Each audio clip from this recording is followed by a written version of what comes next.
So my name is Andile Sinqoto. I'm a filmmaker based in Cape Town. Um, I'm a film director, film producer, DOP as well. I've been in the industry like for almost 20 years now. Started in the industry like 2016, 15. Um, started like everyone else. I started like everyone else.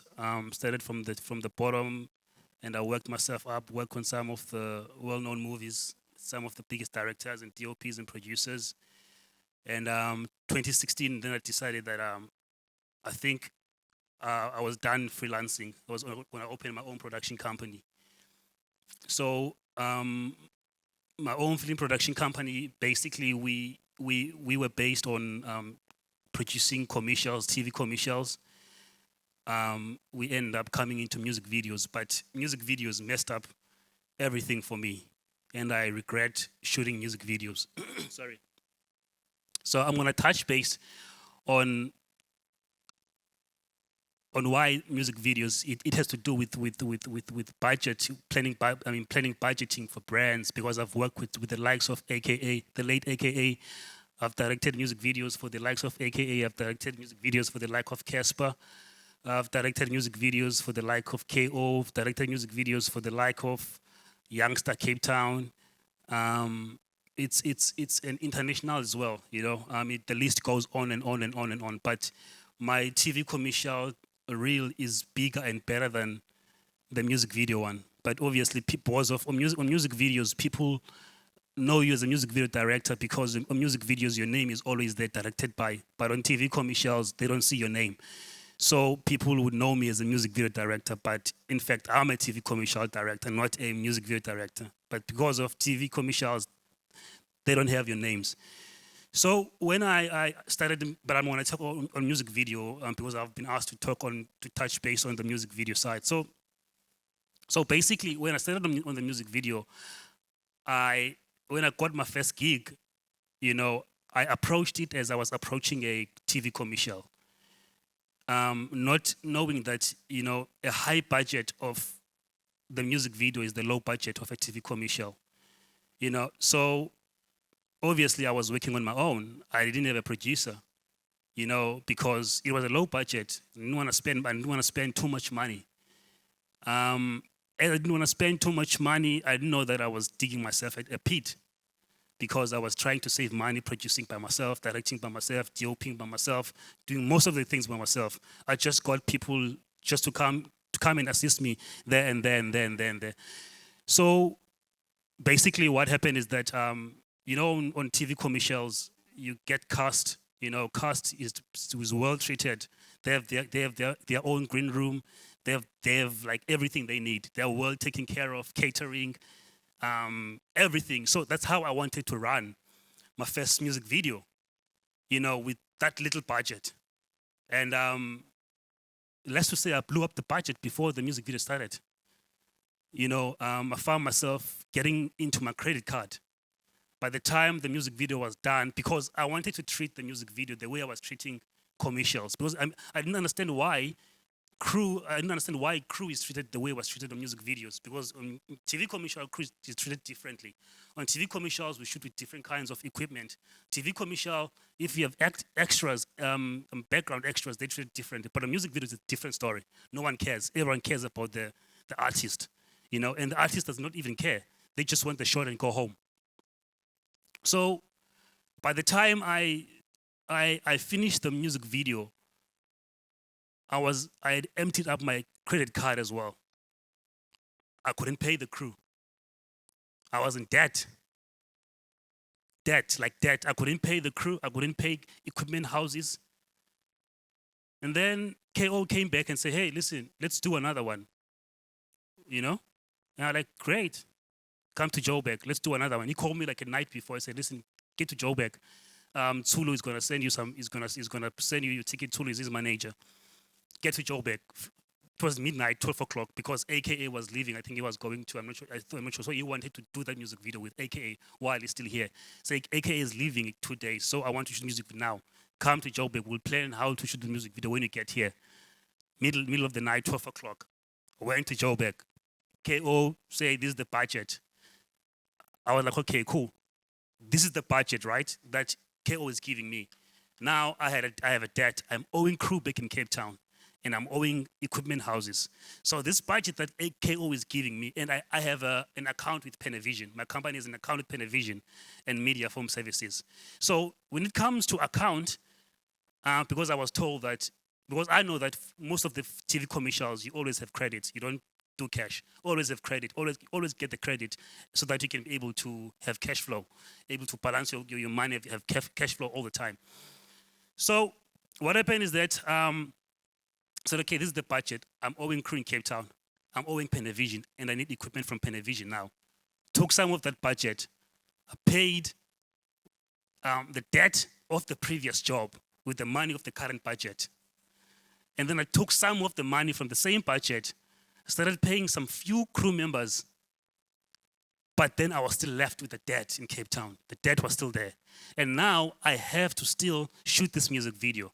And this music video, I'm gonna be left with debt again, I know. So what I did is that I took whatever that was left from that budget of that video. I took it and I paid off my credit card because I needed more money from my credit card so that I can run this job, getting myself into more debt. So I took whatever was left from that budget, I paid off my credit card, and then I had access to my credit card. And then the job went well. And then I'm going back home. Now, on the credit card, I couldn't pay every, on jobs, especially music videos, not actually music video, any job, something would just come up. Something that you've never planned, something that you've never put on the treatment, never put on a storyboard, just comes up out of nowhere. Musicians, AKA the late AKA, he wants booze on set. I never had the budget for booze on set, and I go to KO and say, KO, I don't have the budget for booze. KO say, just make a plan, bro. This is how music videos go. I had to make a plan. It's him and his entourage. His entourage is huge, and now buy him alcohol, and then now he's hungry. We bought food, pizzas for everyone. He doesn't want pizza. What does he want? He says there's a restaurant somewhere. He must order him food there. And I'm like, KO, like this is way beyond. KO said, please, just make it work, man. This guy is here for free. I'm not paying him to be here for this music video. Just make it work. We'll do another music video soon after this one. I went back to my credit card, bought the food for the late AKA and his entourage. Food that cost about 2,000 rands, over 2,000 rands, just for dinner. And that food didn't even fill them. They didn't even fill them. When they left, they wanted food. They still wanted food. So I had to give his manager some money so that they can buy some food on their way back home.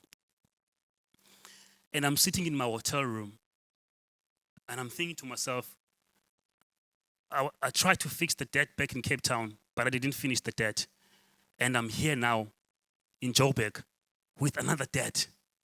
And I have a debt on my credit card because I thought the credit card was going to solve all the problems. But now I went deep into my credit card, and there were some other extra costs. And those extra costs took away all the budget, all the planning financial that I had for this job that was going to take me out of the debt, that was going to make me avoid the debt for this job. Now I'm in debt on this job. I'm in debt with my credit card. I still have debt that I didn't finish in Cape Town. So I went back home. There's a producer, a friend of mine called Alan Lawson. He was an executive producer and owner of a company called Bad Film. Bad like as a bad film. They're a commercial company. But Alan now is an island. So I went to Alan and said, Alan, listen, this is the situation now. The same situation I was on before I left Cape Town on the first job.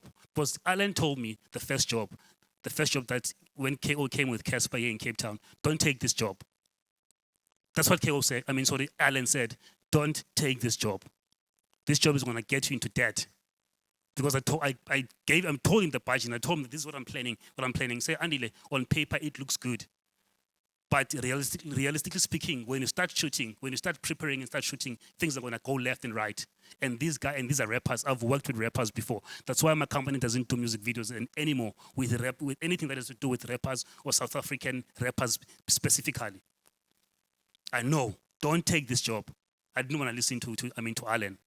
I took the job, and then Alan was like, "I told you, Andile, you are in debt now in Cape Town." Then which I came back to Joburg, and then Joburg, straight from the airport, I went straight to his office. I said, "Alan, I'm in the same problem." I said, "What's the problem?" I showed him. I took off my bank statements. This is the situation. I said, "Fuck, you are in really deep shit right now. You owe crew in Joburg, you owe crew in Cape Town, and you owe equipment houses." And I said, "Alan, I need to know what to do from here, because KO wants me to go back in Joburg and shoot another music video with him." I said, "Don't do it." And I said, "No, I gotta do it. I gotta do it." Me and KO are going far. At that time, KO, it was when KO was still, there was a time when KO went down, as completely out, down completely. And then his first music video called Wire Wire with Casper, that's the video that basically took him back. And then we did another short video with KO called Fire Emoji.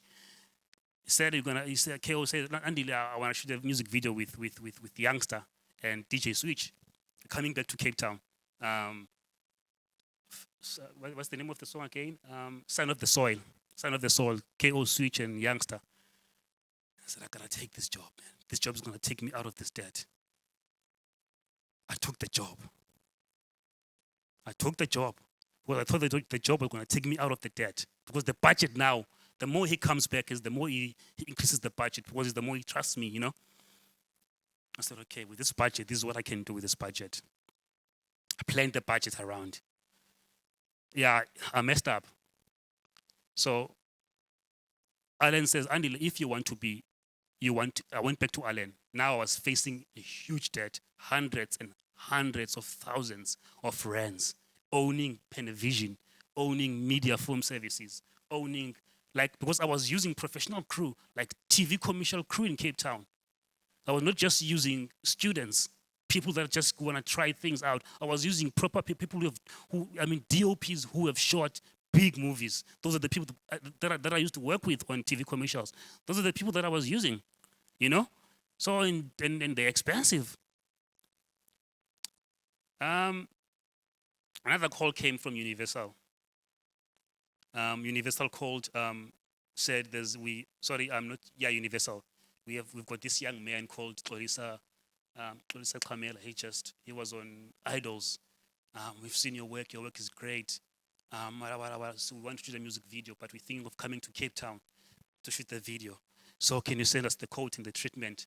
And did the code, and I did the treatment, sent them, and they got back to me and said, "Listen, if you can try, man," and there. And now, remember, I'm desperate at this point of time. I need money. I need anything, because I've got loans, I've got credit cards that I still owe, I've got people that I owe.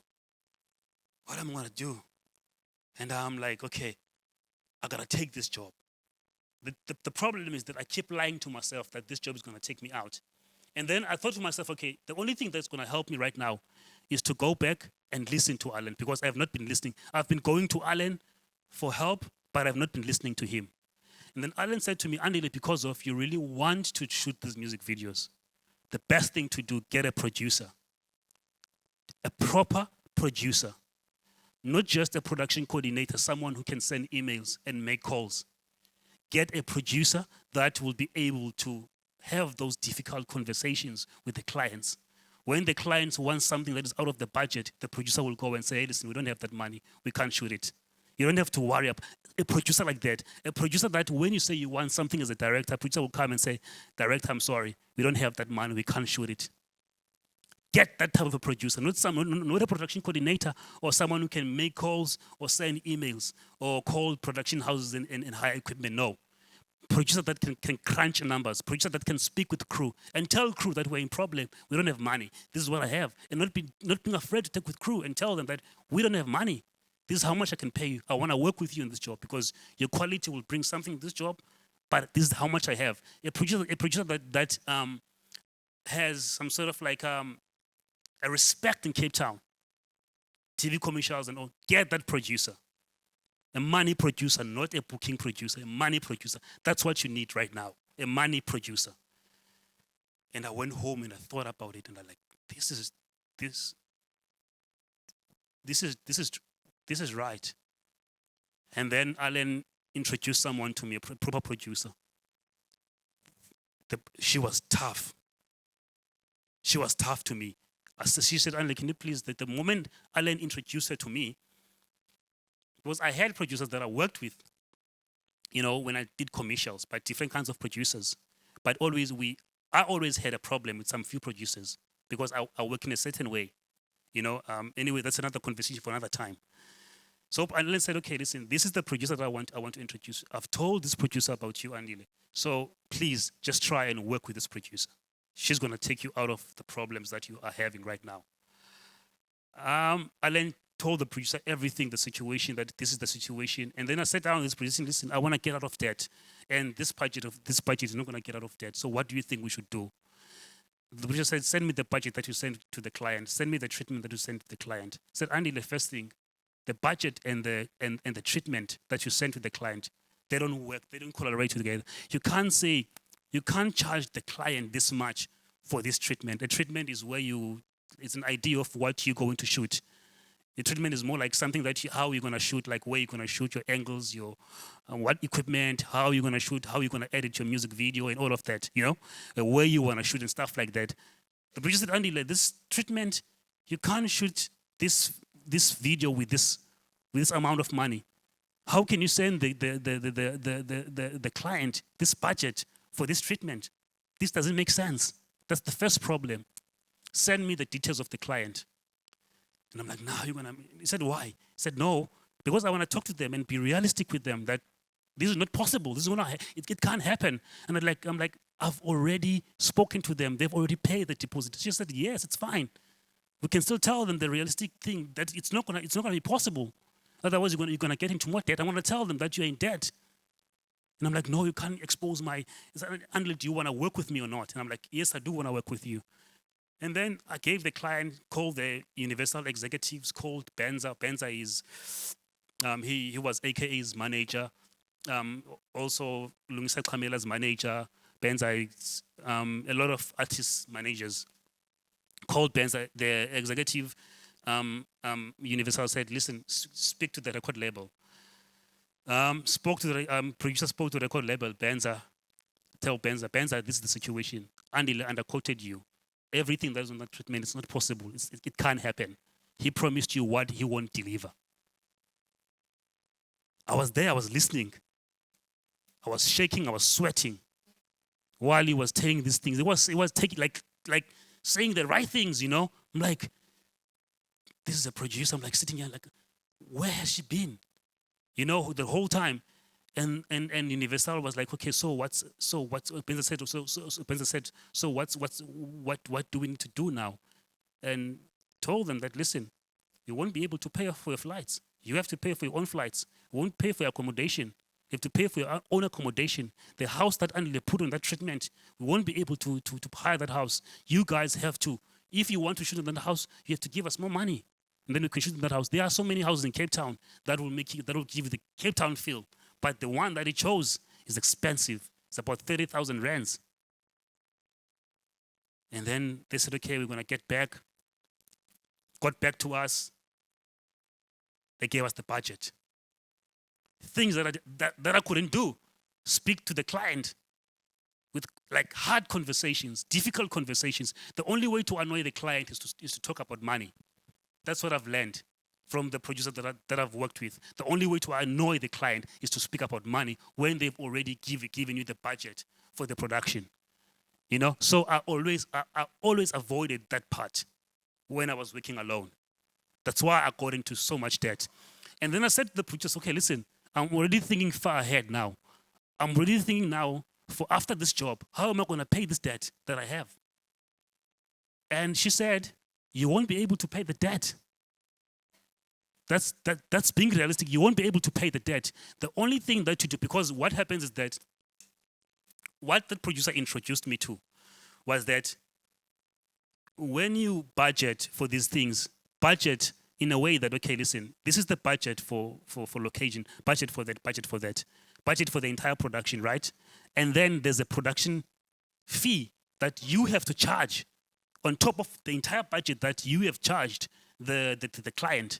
There's a production fee that you have to add. That production fee, it goes into your company's trust account. You won't touch it. It's for your company. And then the budget, whatever happens, the budget happens. If there's anything that left from the budget, maybe we manage to negotiate with the crew, we take some of that money, we add it into that production fee.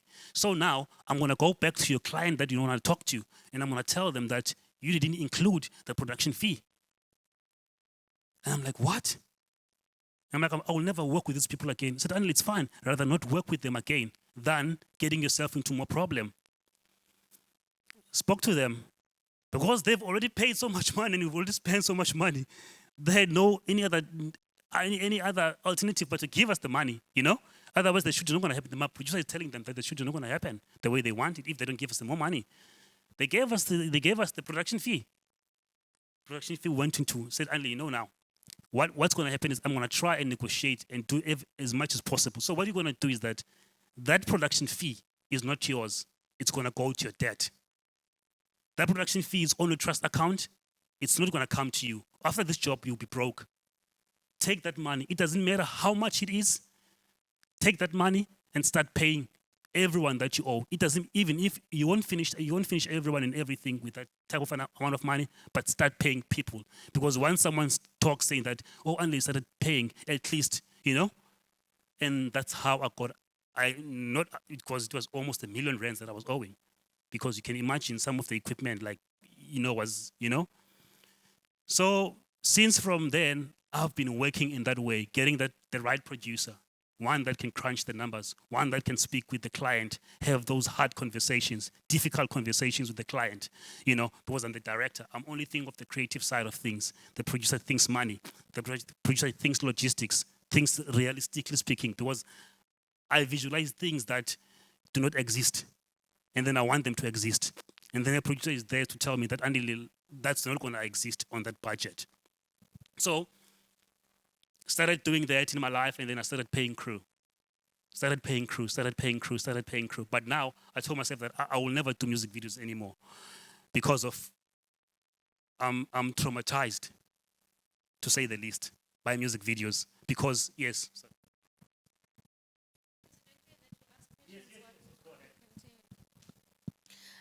My name is Kaisani Dlakana. I manage artists. So I want to check, is it because the artists themselves wanted, this perfect picture, and because you didn't want to compromise on the quality, then you went for those houses which you entrusted that they will bring that quality, that you weren't really looking at your budget particularly because you wanted to just, give them something to be proud of at the end of the day, like the product? Were you thinking about the end product? That's the perfect way to say it, because as a director, I want the end product to be perfect at all cost. If it's gonna cost my bank account, it's fine. You know what I mean? That's how I used to think then, but obviously now things have changed. I don't think like that anymore. Everything that I knew was to make sure that the client is happy, and the only way to make the client happy is the product.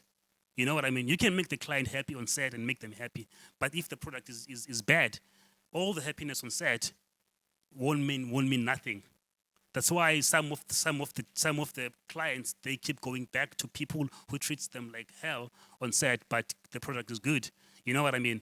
So that was actually the best way to explain it. I wanted the end product to be perfect, because remember, I'm coming from a TV commercial background. Everything for me has to be, as a director, it has to be, to the point that I remember when I had this with KO and Casper, had our first pre-production meeting. Had big screens, taking through them the treatment, with lunch, had everything. And Zulu's like, bro, we don't know these things in Joburg. In Joburg, we just pay the guy, comes, we go and shoot, we buy food, and next whatever, and then we go home. Like these things that you're taking us through these, these big templates, taking us through this day, what's going to be happening on the day, what's going to be happening, and on the table there's food. Make us feel important in all those things, but those things killed me. You know what I mean? So my point is that I tried to take the TV commercial formula and use it on the music videos formula, which doesn't work. Because remember when I said that with music videos, the highest budget of the music video is the lowest budget of the commercial. You know, whatever you can, I don't care, I've worked with so many artists internationally, locally, and internationally. What you call high budget on music videos is low budget on music, or sort of on commercials. I remember speaking with this client, with this producer, saying that, Andile, when you quote next time, start quoting from 200,000 rands, not less than that. If the artist says, I can't afford that, don't go ahead with it. Don't take it, don't go ahead with it. Simple as that. Because you're gonna get into the same debt that you found yourself into. You know, because you want to use the same formula of TV commercials into music video commercials. It doesn't work like that. You know, TV commercial different, you know, and it's a completely different situation. So, least to say was the best advice that I got from that. From Alan Lawson, who's in Ireland now. Get the producer, the right producer, not just someone who writes emails, sends text, calls people for work, give people call time. The producer that will have those difficult conversations with the client, money conversations. What are the difficult conversations with the clients? Are money conversations. Client wants something, you have to shoot something and you are running out of the budget. So a producer will say, listen, I know we've promised you this and you've given us the money for this, but now we are running out of the budget. We need more money or that can't happen. That kind of a producer that can crunch the numbers. So I don't know, yeah. I think that's it about, for me. I don't know if anyone has questions. Cool, yeah. Does anyone have any more questions to ask Andile? All right, cool. We've come to the, do we have one more question? Okay, cool. Thank you.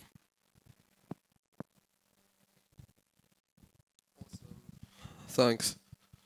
Thanks for that knowledge. Learned a lot.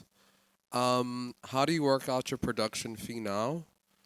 And is it a percentage of the overall production budget? Or do you have a set fee that you charge clients? Okay, cool. No, it's the percentage of the entire budget. I mean, different kinds of productions work in different ways. You know, it depends of how you want to go about it. You know, some other production companies, they charge the overall of the budget. Let's say if the budget is 200,000 rands, and then they would say 10 or 20% of that 200,000 rands budget. I'm going to charge the client as my production fee. You know, for servicing your production. And then that 20% is going. I need that 20% on top of that budget that you've already paid for your, product. You know, depends on how you want to go about it. And then we have one more question right here. My name is Dalta the Leo. Thank you for sharing. What I want to ask is someone who's a self-taught video director, and I've been doing this independently. Obviously, listening to your story, I'm hearing all of the mishaps, and sorry to hear that because it is tough.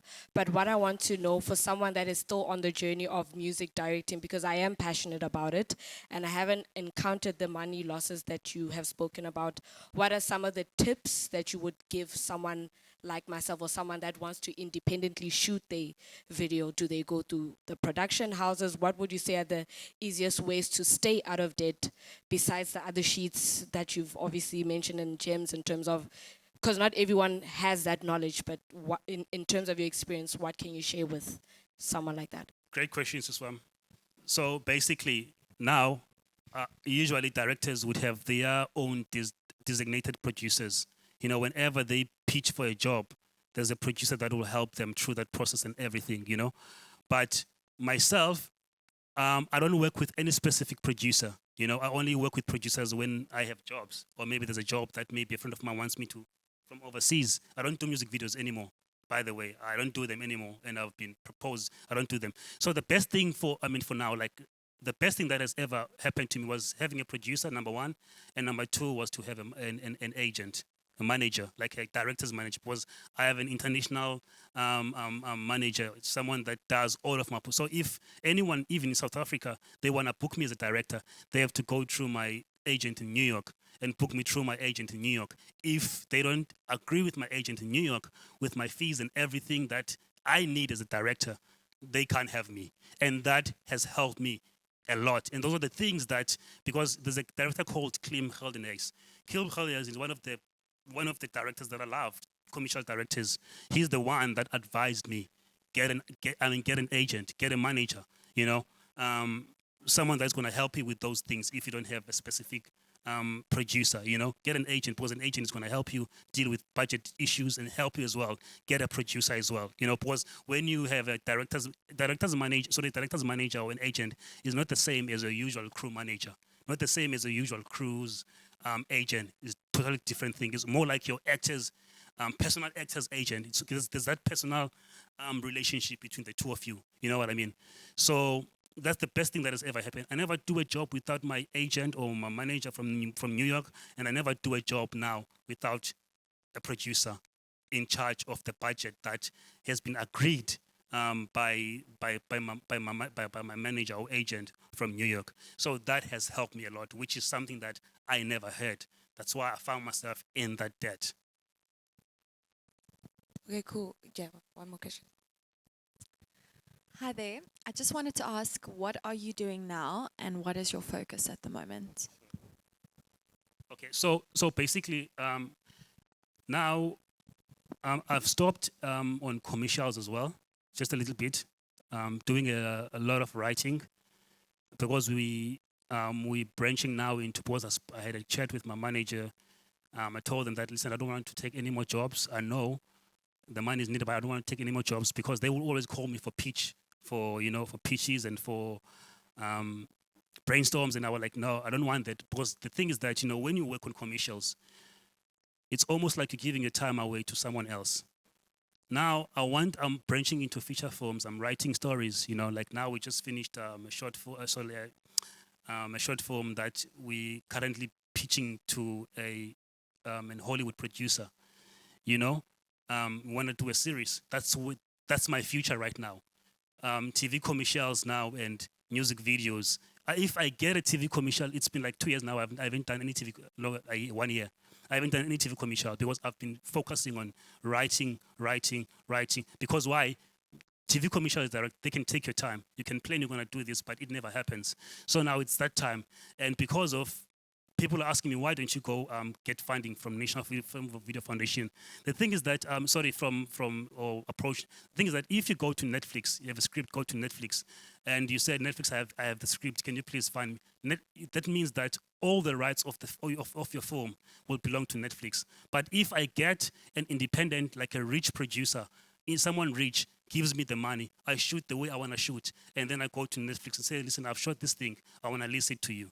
Like more like renting it to them, and I'm leasing it to them with my own money, with my own ideas, because Netflix will control you and tell you how you should be writing, tell you how things should be done, because it's their product. They are paying you for it, you know. So we're avoiding all of those routes. Otherwise, we could easily go to Netflix, Disney, and with the scripts that we have. But that's not the route I want to take. I want to do my own thing in my own way. You know what I mean? So to do that, I have to go into an investor in London, say, listen, I've got the script. They like the script and say, I love the script. My partners love the script. Do a proof of concept or pilot, send it to us. We just finished now, we send it to them. We're just waiting for the green. That's where we are at the moment, doing our own things. Just pointing out the rich people, because I'm not rich. We're not rich. You know, but we know rich people because we've been in the industry, and the industry is full of rich people, you know? Talk to rich people. What's the worst that can happen if you ask them for money? Is a no. Are you afraid of a no? You know what I mean? That's the worst that can happen, is for them saying no. So you want to tell me that you're afraid of someone saying no to you? You know what I mean? So that's why all of my scripts, I sent them to rich people in London, rich producers in New York. I said, listen, I've got this script that I'm shooting. I want to do a series. I need money. This is how much money I need. You know? Why don't you go to Netflix? Because Netflix loves these stories like yours. I'm like, no, if I give it to Netflix, Netflix is going to take the rights, is going to own the rights of my film if they give me the money to shoot it. So I need you to give me the money. I can do it my own way and lease it to Netflix. And then as I own all the rights, Netflix owns nothing, because I'll be leasing it to them. You know what I mean? At the same time, I will shoot it the way I want to shoot it, how I want to shoot it, when and how. No one is going to control me. Even the investor is not going to have anything to do with the film. All they want is just the returns from the film. That's all. So just to answer your question, that's where I'm at now. I'm following the route of film features. I'm no longer doing music videos. If I do music video, it would be like for someone that is close to me, someone maybe a friend, you know. If KO can call me today and say, "Can you do this music?" Because I love KO, he's my friend. If KO can call me and say, "Do this music video for me," I'll probably do it because he's close that way to me. You know what I mean? If someone else call me, like not just someone out of nowhere, a new client comes to me, new client says, "Can you shoot this video for me?" and say yes, I will never do that. Yeah, so that's just to answer your question. That's where I'm heading now, focusing on feature films.